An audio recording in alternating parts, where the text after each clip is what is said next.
Good morning everyone. Today my class is for second BSc Sem 4 for all physics combination groups.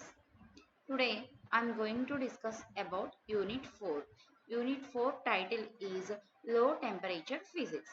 In this unit I am going to discuss about Joule-Kelvin effect, that is porous plug experiment. And another topic, differences between adiabatic and Joule-Thomson expansion. Okay, first topic is Joule-Kelvin effect, that is porous plug experiment. Already in previous class we discussed about Joule-Kelvin effect. What is Joule-Kelvin effect and expression for coefficient of Joule-Kelvin Joule-Kelvin coefficient. ఇప్పుడు మనం Joule-Kelvin effect అంటే ఏంటో చూద్దాం. Already previous క్లాస్లో discuss చేసుకున్నాం కాబట్టి ఒక్కసారి నేను ఇన్ డీటెయిల్డ్గా బ్రీఫ్గా చెప్తాను, వినండి. ఒక సిలిండర్ అనేది తీసుకున్నాము. ఏ బి అనే టూ పిస్టన్స్, టూ సైడ్స్ కూడా గ్యాస్ని ఏం చేసాము అంటే క్లోజ్ చేసాము. ఇక్కడ ఈ సిలిండర్ని టూ పార్ట్స్గా డివైడ్ చేసాము. Left part high pressure, right side లో ప్రెషర్. P1 అనేది హై ప్రెషర్ సైడ్, P2 అనేది లో ప్రెషర్ ఉన్నటువంటి సైడ్.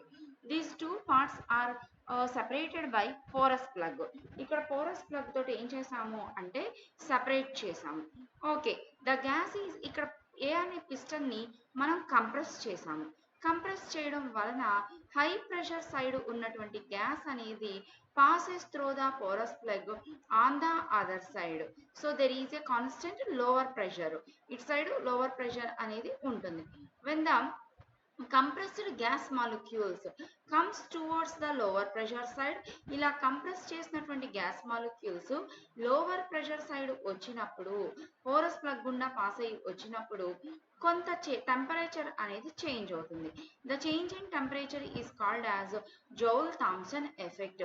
అలా టెంపరేచర్ చేంజ్ అవ్వడాన్ని ఏమంటారు అంటే జౌల్-థామ్సన్ ఎఫెక్ట్ అంటారు. ఓకే, ఇప్పుడు ఒకసారి డెఫినేషన్ చూడండి. ఇదంతా ఎక్స్ప్లెనేషన్ చెప్పాను. when a gas under a constant high pressure is passed through a porous plug to a region of lower constant pressure, the gas suffers a change in temperature. ఒక లైన్లో చెప్పాలి అంటే ఒక సింగిల్ లైన్లో gas అనేది high pressure side నుంచి లో pressure సైడ్కి పోరస్ ప్లగ్ ద్వారా పాస్ అయినప్పుడు గ్యాస్ యొక్క టెంపరేచర్ చేంజ్ అవుతుంది. Such a change in temperature is called as joule-kelvin effect are joule-Thomson effect. వీటిల్లో ఉన్నటువంటి ఇంకా జౌల్-కెల్విన్ ఏమేమి పాయింట్స్ అబ్జర్వ్ చేశారు అంటే ఆల్ గ్యాసెస్, ఈ గ్యాసు ఆ గ్యాసు అని లేదు, అన్ని గ్యాసెస్కి టెంపరేచర్ చేంజ్ అవుతుంది. That is first point. Second point, ordinary temperatures దగ్గర హైడ్రోజన్, హీలియం తప్ప మిగతా remaining all gases shows cooling effect. మరి హైడ్రోజన్ అండ్ హీలియం ఏం చూపిస్తాయి అంటే హీటింగ్ ఎఫెక్ట్ని చూపిస్తాయి. The change in temperature is, temperature change అనేది దేని మీద డిపెండ్ అవుతుంది అంటే pressure difference on the two sides of the porous plug. ఆ పోరస్ ప్లగ్ యొక్క టూ సైడ్స్ యొక్క ప్రెషర్ డిఫరెన్స్ మీద డిపెండ్ అవుతుంది. మనం ఇనీషియల్ టెంపరేచర్ ఆఫ్ ద గ్యాస్ని ఇంక్రీజ్ చేస్తూ ఉంటే మనకి కూలింగ్ ఎఫెక్ట్ అనేది డిక్రీజ్ అవుతుంది. ఒక పర్టిక్యులర్ టెంపరేచర్కి వచ్చేసరికి హీటింగ్ ఎఫెక్ట్ అనేది అబ్జర్వ్ చేస్తాము. That particular temperature is called as inversion temperature అంటారని కూడా చెప్పుకున్నాం. Thus every gas below its temperature of inversion TI value కన్నా తక్కువ ఉన్నప్పుడు కూలింగ్ అనేది చూపిస్తుంది. హైడ్రోజన్కి TI వాల్యూ ఎంత అంటే -80 డిగ్రీ సెంటీగ్రేడ్. -80 సెంటీగ్రేడ్ బిలో అంతా కూలింగ్ ఎఫెక్ట్ ఎగ్జిబిట్ చేస్తుంది. -80 డిగ్రీ సెంటీగ్రేడ్ అబౌవ్ తర్వాత మనకి హీటింగ్ ఎఫెక్ట్ అనేది అబ్జర్వ్ చేస్తాము. ఇదంతా కూడా నేను మీకు ఇప్పుడు చెప్పినటువంటి ఎక్స్ప్లెనేషన్ డయాగ్రామ్ చూపించి ఎక్స్ప్లెయిన్ చేశాను కదా. Okay, left side pressure P1, volume V1, temperature T1. Right side P2, V2, T2 are the pressure, volume, temperature. U1 and U2 be the internal energy of the gas before and after passing through the porous plug. Pass అవ్వకముందు internal energy U1, pass అయిన తర్వాత internal energy U2. Okay, మనం first left side gas ఉన్నప్పుడు మనం A అనే పిస్టన్ని compress చేసాం కాబట్టి work is done on the gas by the piston. Piston వెళ్ళి గ్యాస్ని మూవ్ చేస్తుంది కాబట్టి వర్క్ అనేది పిస్టన్ ద్వారా గ్యాస్ మీద జరుగుతుంది. Work is equal to force into displacement కదా, మనకు తెలిసిన డెఫినేషన్. ఇక్కడ ఫోర్స్ అంటే ప్రెషరు, డిస్ప్లేస్మెంట్ అంటే volume, P1 V1. Next right సైడ్కి వచ్చిన తర్వాత గ్యాస్, ఈ గ్యాస్ వెళ్ళి బి అనే పిస్టన్ని తోస్తుంది కాబట్టి work is done by the gas on the piston that is equal to P2 V2. Net work done by the gas, మొత్తం ఎంత వర్క్ జరిగింది అంటే P2 V2 minus P1 V1. As the system is thermally isolated, this work must have been done at the expense of internal energy of the gas. మనం తీసుకున్నటువంటి cylinder ఇందాక మీకు నేను diagram చూపించినటువంటిది థర్మల్లీ ఐసోలేటెడ్ మీన్స్, థర్మల్లీ అంటే temperature, heat energy అంటే బయట నుంచి ఎనర్జీ తీసుకోవడం కానీ లేకపోతే సిలిండర్లో ఉన్నటువంటి ఎనర్జీని బయటకి ఇవ్వడం కానీ జరగదు. మరి కావలసినటువంటి ఎనర్జీ, మరి ఇంత గ్యాస్ వర్క్ చేయడానికి కావలసిన ఎనర్జీ ఎక్కడి నుంచి వచ్చింది అంటే ఇంటర్నల్ ఎనర్జీ యూజ్ చేసుకుంటుంది, అంతే కదా. మనం బయట నుంచి ఎటువంటి ఎనర్జీ ఇవ్వకపోతే కంపల్సరీగా ఏం చేస్తుంది, ఇంటర్నల్గా ఉన్నటువంటి ఎనర్జీ యూజ్ చేసుకుంటుంది. సో ఎంత వర్క్ డన్ జరిగింది, P2 V2 minus P1 V1 అనే వర్క్ డన్ జరిగింది. ఎంత ఎనర్జీ యూజ్ చేసుకుంది, U1 minus U2. Okay, left side right side terms తీసుకొచ్చాము. U1 plus P1 V1 is equal to U2 plus P2 V2. U plus PV is the enthalpy. Already previous క్లాస్లో Joule Kelvin ఎఫెక్ట్లో enthalpy remains constant అని చెప్పుకున్నాము కాబట్టి U plus PV is equal to constant. ఇప్పుడు మనం different gases different temperatures దగ్గర gas ఏ విధంగా బిహేవ్ చేస్తుందో చూద్దాము. Behaviour of gases at different temperatures. For perfect gas చూద్దాము. పర్ఫెక్ట్ గ్యాస్కి బాయిల్స్ లా ఒబే అవుతుంది. ఏంటి Boyle's law, P1 V1 is equal to P2 V2. P1 V1 అంటే U1, P2 V2 అంటే U2.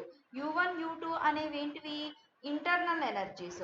Energy is the sum of the kinetic energy plus potential energy. K1 and ρ1, K2 and ρ2 are the kinetic and potential energies on left and right side respectively. Hence U1 అంటే K1 plus ρ1, U2 అంటే K2 plus ρ2. Okay, ఇక్కడ మనకి గ్యాస్లో cylinder లోపల gas molecules మధ్య perfect గ్యాస్లో ఎటువంటి attractive force అనేది ఉండదు. That means ρ1 is equal to ρ2 is equal to 0. Then K1 is equal to K2. That means T1 is equal to T2. Kinetic energy that is heat energy. అంటే kinetic energy same means temperature same. Joule Kelvin effect is temperature remains same, change అవ్వలేదు. Porous plug గుండా pass అవ్వకముందు ఎంత temperature ఉందో pass అయిన తర్వాత కూడా అదే టెంపరేచర్ ఉంది. That means Joule Kelvin effect is 0 for perfect gas. అలానే ఇప్పుడు రియల్ గ్యాసెస్కి చూద్దాము. రియల్ గ్యాసెస్లో P1 V1 is not equal to P2 V2. అదే మనకి ఇందాకడైతే ఈక్వల్ అయింది కదా, ఇక్కడ నాట్ ఈక్వల్. మనం డిఫరెంట్ టెంపరేచర్స్ చూద్దాం. Below boil temperature, above boil temperature, at boil temperature చూద్దాం.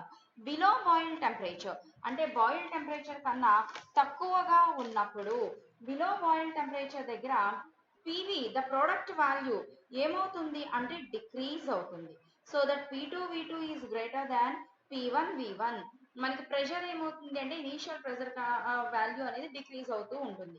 అంటే P2 V2 అంటే U1, P1 V1 అంటే U2. U1 is greater than U2. అంటే మనకి పోరస్ ప్లగ్ గుండా పాస్ అయిన తర్వాత మనకి ఎనర్జీ ఏమైంది, డిక్రీజ్ అయింది. U2 వాల్యూ లెస్ దాన్ అంటే పాస్ అవ్వకముందు ఎక్కువ ఎనర్జీ ఉంది, అంటే పాస్ అవ్వకముందు ఒక 10 degrees ఉంది, పాస్ అయిన తర్వాత 5 degrees అయింది. అంటే డిక్రీజ్ అయ్యింది అంటే హీట్ ఎనర్జీ కూలింగ్ అయ్యిందనే కదా అర్థం. కూలింగ్ ఎఫెక్ట్ అంటే below boil temperature the gas suffers, the gas shows cooling effect. At boil temperature. At boil temperature means P2 V2 is equal to P1 V1. That means U2 is equal to U1. That means T2 is equal to T1. The Joule Kelvin effect remains 0 at boils temperature. Above boils temperature.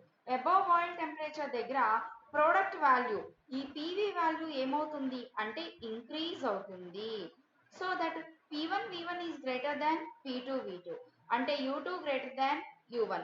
U2 value అంటే after porous plug గుండా pass అయిన తర్వాత internal energy value ఏమైందంటే increase అయ్యింది అంటే heating effect. The gas shows heating effect. This is about joule Kelvin effect. అర్థమైందా? First joule Kelvin effect అంటే ఏంటి? when a gas passes from high pressure region to low pressure region through the porous plug, there is a change in temperature. Such a change in temperature is called as Joule Kelvin effect. Next, results of Joule Kelvin effect. అన్ని gases temperature change అవుతాయి. అన్ని hydrogen and helium తప్ప మిగతా అన్ని gases కి cooling effect ని చూపిస్తాయి. Hydrogen and helium కి మాత్రమే హీటింగ్ ఎఫెక్ట్ ని చూపిస్తాయి. మనం ఇనీషియల్ టెంపరేచర్ రైజ్ చేస్తూ ఉంటే ఇన్స్టెడ్ ఆఫ్ కూలింగ్కి బదులుగా హీటింగ్ అబ్జర్వ్ చేస్తాము. The temperature is called as inversion temperature. Next మనం డెరివేషన్ అనేది చూసాము, ఏ విధంగా ఇంటర్నల్ ఎనర్జీ అనేది యూజ్ చేసుకుంటుంది అని. డిఫరెంట్ టెంపరేచర్స్ దగ్గర గ్యాస్ ఏ విధంగా బిహేవ్ చేస్తుందో చూసాము. బిలో బాయిల్ టెంపరేచర్ అయితే cooling effect, above boil temperature అయితే heating effect, at boil temperature అయితే neither cooling nor heating. Joule Kelvin effect is 0. Next, differences between adiabatic expansion and Joule-Thomson expansion. Joule-Thomson expansion అంటే ఇప్పటి వరకు మనం చెప్పుకున్నది. adiabatic expansion మనకి ఇంకా రాలేదు, నెక్స్ట్ టాపిక్ వస్తుంది. సరే, దీని గురించి ఆల్రెడీ మనకి బేసిక్స్ తెలుసు కాబట్టి ఇది కూడా చూద్దాం. జౌల్స్ ఎక్స్పాన్షన్ అంటే ఇట్ ఈజ్ ఫ్రీ ఎక్స్పాన్షన్. మనం ఏమీ చెయ్యను, దానంతటా అదే గ్యాస్ ఏమవుతుంది అంటే వాక్యూమ్లోకి ఎక్స్పాండ్ అవుతుంది from one side to other side. ఇక్కడ మనం కంప్రెస్ చేసినటువంటి గ్యాస్ మాత్రమే అట్మాస్ఫియర్లోకి రిలీజ్ అవుతుంది. ఇక్కడ వాక్యూమ్లోకి ఎక్స్పాండ్ అవుతుంది, ఇక్కడ అట్మాస్ఫియర్లోకి ఎక్స్పాండ్ అవుతుంది. సెకండ్ పాయింట్, ఇక్కడ ఎక్స్టర్నల్ వర్క్ అనేది ఏమీ జరగదు, ఇంటర్నల్గా మాత్రమే వర్క్ జరుగుతుంది. ఇక్కడ అట్మాస్ఫియర్లోకి రిలీజ్ అవుతుంది కాబట్టి ఎక్స్టర్నల్ వర్క్ అనేది జరుగుతుంది, కానీ హీట్ ట్రాన్స్ఫర్ అనేది ఏమీ కూడా బయట నుంచి తీసుకోవడం కానీ లోపల నుంచి బయటకి ఇవ్వడం కానీ జరగదు. థర్డ్ పాయింట్, ఇంటర్నల్గానే వర్క్ జరుగుతుంది కాబట్టి ఆ ఇంటర్నల్గా ఏ విధంగా జరుగుతుంది అంటే ఎగైనెస్ట్ ఇంటర్ మాలిక్యులర్ అట్రాక్షన్. అంటే సిలిండర్ లోపల మాలిక్యూల్స్ మధ్య కొంత ఇంటర్నల్గా అట్రాక్టివ్ ఫోర్స్ ఉంటుంది, ఆ అట్రాక్టివ్ ఫోర్స్కి ఎగైనెస్ట్గా వర్క్ జరుగుతుంది అనమాట. ఇక్కడ ఎక్స్టర్నల్గా వర్క్ అనేది జరుగుతుంది. సో కొంత ఇంటర్నల్ ఎనర్జీ యూజ్ చేసుకుని జరుగుతుంది కాబట్టి గ్యాస్ అనేది ఏమవుతుంది అంటే దాని యొక్క ఇంటర్నల్ ఎనర్జీ డిక్రీజ్ అయిపోతుంది కాబట్టి గ్యాస్ ఏమవుతుంది అంటే కూలింగ్ అనేది జరుగుతుంది. 3 పాయింట్స్, ఇదేమో ఫ్రీ ఎక్స్పాన్షన్ వాక్యూమ్లో జరుగుతుంది, ఇక్కడ కంప్రెస్ చేసినటువంటి గ్యాస్ సడన్గా అట్మాస్ఫియర్లోకి రిలీజ్ అవుతుంది, ఎక్స్టర్నల్గా ఎటువంటి వర్క్ జరగదు. సెకండ్ పాయింట్, ఇక్కడ ఎక్స్టర్నల్గానే వర్క్ జరుగుతుంది, ఇంటర్నల్గానే జరుగుతుంది కాబట్టి work against inter molecular attraction. ఇక్కడ వర్క్ జరుగుతుంది by the use of internal energy కాబట్టి గ్యాస్ ఏమవుతుంది అంటే కూల్ అవుతుంది.